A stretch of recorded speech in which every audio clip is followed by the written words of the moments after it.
20वां अध्याय। जय श्री पुरुषोत्तम भगवान की। सूत जी बोले, नारायण के मुख से दृढ़ धन्वा के पूर्व जन्म के वृत्तांत को सुन नारद जी श्री नारायण को फिर पूछने लगे, हे तपोधनो, राजा दृढ़ धन्वा फिर वाल्मीकि ऋषि को क्या कहने लगे, सो कृपा करके आप हमसे कहिए। नारायण बोले, हे नारद, राजा दृढ़ धन्वा वाल्मीकि ऋषि से बोले, हे मुनि, यह मोक्ष देने वाला पुरुषोत्तम मास व्रत कैसे करना चाहिए और कैसी तक किसकी पूजा करनी चाहिए और इसकी विधि क्या है, सो आप कृपा करके सब लोगों के हित के लिए हमसे कहिए।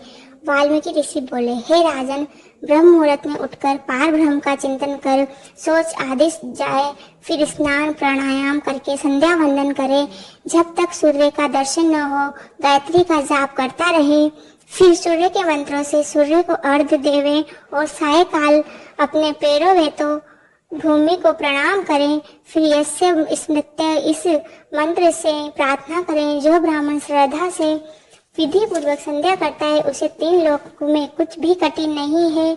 यह सब कृत्य दिन में पूर्व भाग का है। इस तरह नित्य कर्म करके हरि का पूजन करें। फिर व्यक्ति पुरुष शुद्ध हो, वाणी को नियम में कर, शुद्ध गोल व चौकोर गोबर से लिपी हुई भूमि हर व्रत की सिद्धि के लिए चावलों से 8 दल वाला कमल बनाए। फिर स्वर्ण, चांदी तथा तांबे या मिट्टी का नवीन सिद्ध रहित शुद्ध कलश उस मंडप के ऊपर स्थापित करें। फिर उस कलश में तीर्थ का जल भरें। इस प्रकार कलश स्थापना कर उसमें सब तीर्थों का आह्वान करें। गंगा, गोदावरी, कावेरी, सरस्वती ऐसे शांति के लिए, पापों का नाश करने के लिए आओ। फिर कलश के मंत्रों से गंध, अक्षत, नैवेद्य और ताजे पुष्पों से पूज्य कर कलश के ऊपर पीले वस्त्र से लपेटा हुआ तांबे का पात्र रख दे।